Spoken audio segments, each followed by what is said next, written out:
Servus Bananen, willkommen zurück bei mir im bayerischen Outback. Schön, dass ihr alle wieder dabei seid. Heute gibt es mal wieder ein kleines Kochvideo. Und zwar beschäftige ich mich schon lange mit diesem Thema Wok-Kochen. Ich habe mal diese Wok-Station aus dieser alten Waschmaschine gebaut. Das verlinke ich euch da oben. Ist ein ziemlich cooles Teil, steht ewig bei mir rum, bin nie dazu gekommen. Heute habe ich mir mal gedacht, lass uns doch mal gemeinsam autodidaktisch das Wok-Kochen lernen. Und zwar ganz unkompliziert. Ihr wisst ja immer, ich mag das total einfach. Ich habe einen Wok, ich möchte ein Gefäß, ich möchte nicht rein, raus und dann da ganz tief in die Materie rein, sondern ich will so möglichst cool, möglichst einfach Outback draußen Wok kochen. Mit euch gemeinsam habe ich beschlossen, dass wir das jetzt anfangen. Ja? Ihr begleitet mich da, das ist jetzt praktisch das erste Video. Ich habe mir was richtig Geiles rausgesucht. Ihr wisst ja, kochen kann ich. Hoffe ich zumindest, hat sich noch nie jemand beschwert. Zumindest keiner, der es überlebt hat. Ja, ganz simpel. Ich habe mir jetzt ein paar Sachen besorgt. Klar, den Wok, der hängt schon ewig rum als Deko, weil ich ihn irgendwie cool fand. Aber dann habe ich eine Firma entdeckt, die heißt Hot Wok. Und die haben richtig coole Sachen. Da haben wir jetzt mal so die Grundausstattung geholt. Das ist jetzt nichts Besonderes, einfach so ein Löffel und so eine Schöpfkelle. Wie gesagt, der Wok ist schon ewig da, der ist eingebrannt. Gab es da mal ein Video dazu zum Sachen einbrennen. Verlinke ich euch auch da oben. Und ich möchte das ganz simpel einfach mit euch anfangen. Eintopf Wok-Gerichte. Ja, kurz dazu, wie komme ich dazu? Als Bayer wird sich jetzt jeder denken, was macht der Bayer mit einem Wok? Ich mag halt einfach traditionelle Sachen. Irgendwie, wenn was Tradition hat und lang sich verankert hat, dann finde ich das richtig cool. Nachdem ich jetzt Zeit hatte, mich damit zu beschäftigen, starten wir jetzt da gemeinsam los. Und was ist halt traditioneller als ein Wok? Ja, ein Dutch-Ofen vielleicht noch, aber ein Wok ist halt einfach mal so dieses traditionelle Teil. Und da ich ja diese ganzen Traditionsgeschichten immer hoch aufrecht erhalten möchte, gerade die bayerischen, gehört das irgendwie auch dazu. Das ist zwar kein bayerischer Wok, aber wer weiß, vielleicht haben es ja die Bayern auch erfunden. Man weiß es ja nie, wie das dann nach Asien gekommen ist. Also, wie gesagt, hier habe mich ein bisschen umgeschaut, fand diese Firma hier am spannendsten und am coolsten. Und wenn es jetzt funktioniert mit dieser Redneck Wäschetrommel-Wok-Geschichte und das Essen cool wird und vor allem mir das Spaß macht, dann werde ich bei denen mal so richtig cooles Zeug einkaufen. Das ist dann im nächsten Video.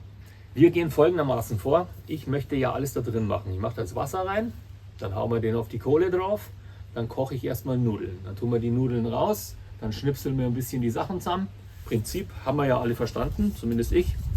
Das Coole am Wok ist das, deswegen ist es aus so einem dünnen Blech, so einem Edelstahlblech. In der Mitte super heiß, zum Rand wird es kühler. Darum ist er auch nicht aus Guss, weil wenn er aus Guss wäre, dann wäre alles gleich heiß und man hätte keine verschiedenen Kochzonen.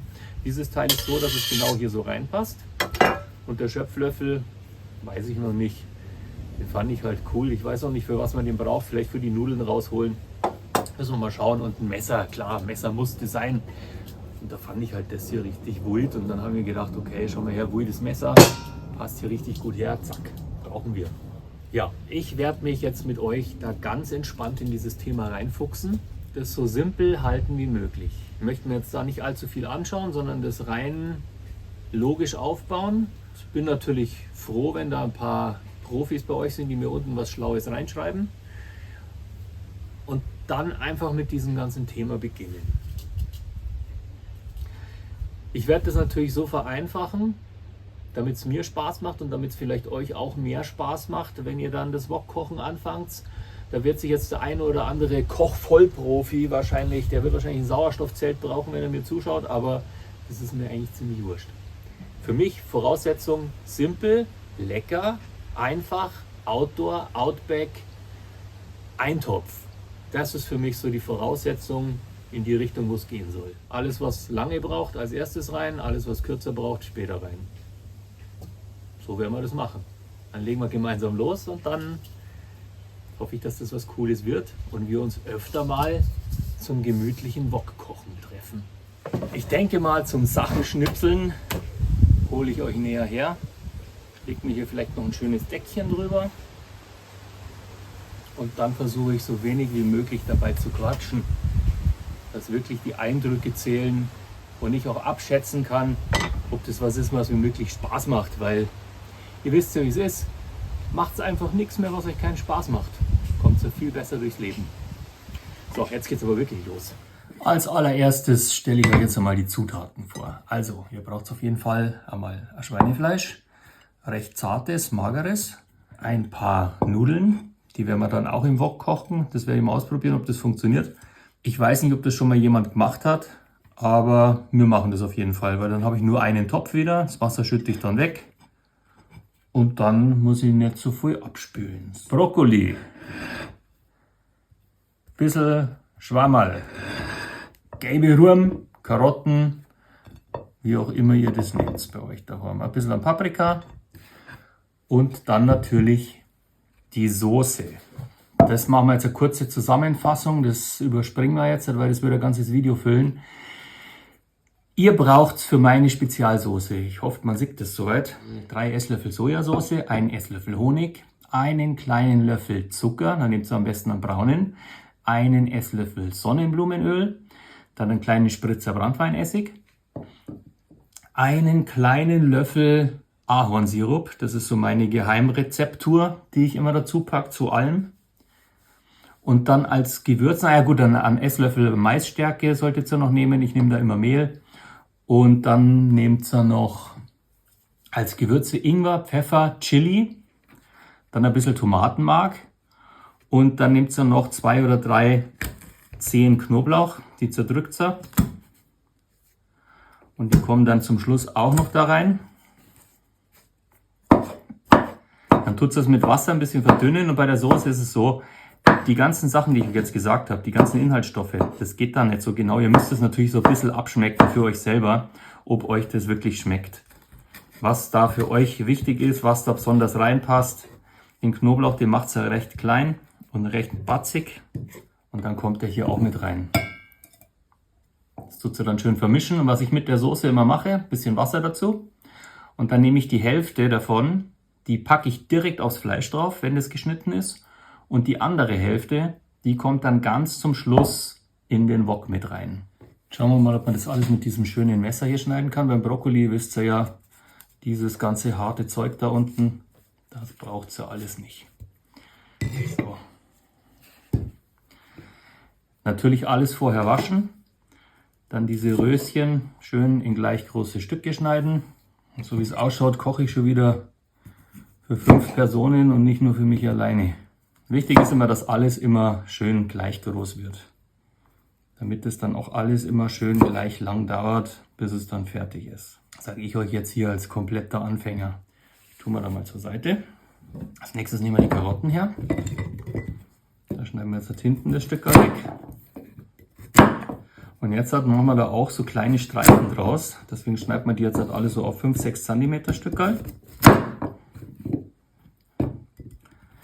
Muss ich noch ein bisschen an dieses Werkzeug hier gewöhnen. Das ist mir noch so ein bisschen unheimlich. Aber das wird schon werden. Da ist ein bisschen Dreck drinnen. Den schneiden wir noch raus. So, jetzt schauen wir mal, wie wir das hier am besten schneiden für uns. So, genau so machen wir das. Also zum Schneiden ist das hier wirklich nicht mein Lieblingswerkzeug. Aber ich habe ja gesagt, wir testen einfach alles mal gemeinsam aus.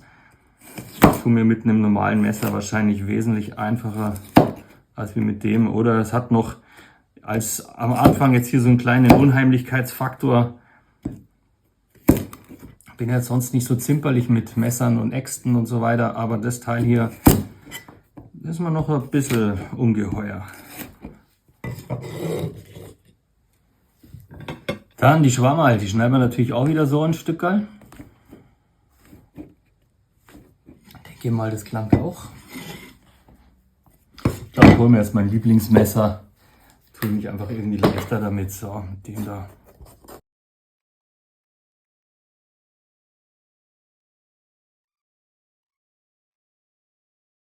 Ja, das ist mir schon mehr geheuer als das hier erst einmal. Aber es ist Übungssache, es kommt schon noch. Noch ein bisschen am Roten für die Farbe. Dann haben wir alles beieinander, bis aufs Fleisch. Und das Fleisch,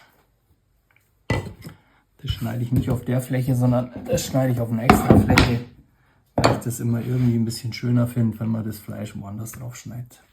Ich befreie das so ein bisschen hier von dem Fettrand, weil ich das einfach lieber mag, wenn das nicht dran ist. Und die schneiden wir jetzt natürlich auch in richtig schöne, gleich große Streifen hier. Wie ich euch gesagt habe, das erste bisschen der Soße kommt jetzt hier gleich aufs Fleisch drauf. Dann ist es auch richtig schön durchgezogen hier. Dann entzünden wir das Ding mal. Und dann wisst ihr, erster Schritt, Wasser kochen.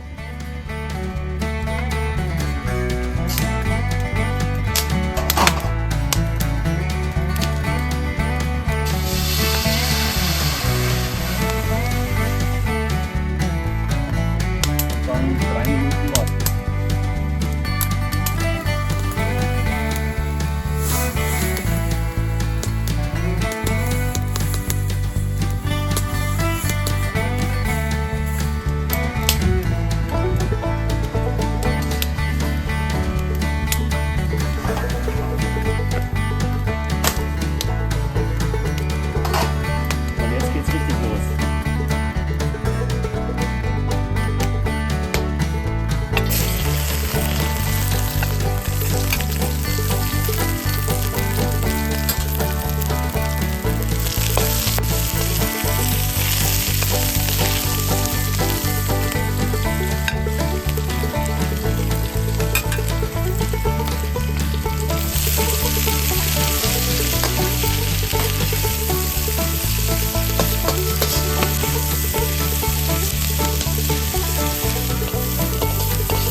So, Spätzchen, Zeit ist geworden. Oh, schaut euch das an. Ach ja. Mein erstes Wok-Grill-Koch-Video. Schauen wir mal, ob es auch schmeckt oder ob es nur so ausschaut, als würde es schmecken.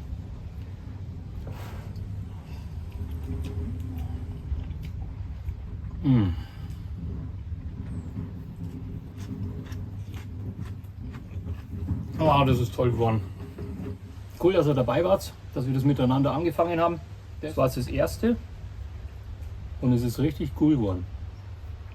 Ein bisschen anstrengend ist es auf der Feuerstelle zu woken. Deswegen habe ich euch schon gesagt, Hot Wok, bei denen werde ich einkaufen, weil es mir richtig Spaß macht. Interessant, mal wieder was ganz was anderes zu machen. Und dazu ist es auch noch richtig gut geworden. Bleibt mir nur noch zu sagen, kauft keinen Klump, müsst weniger wegschmeißen. Habt ein wunderschönes Wochenende.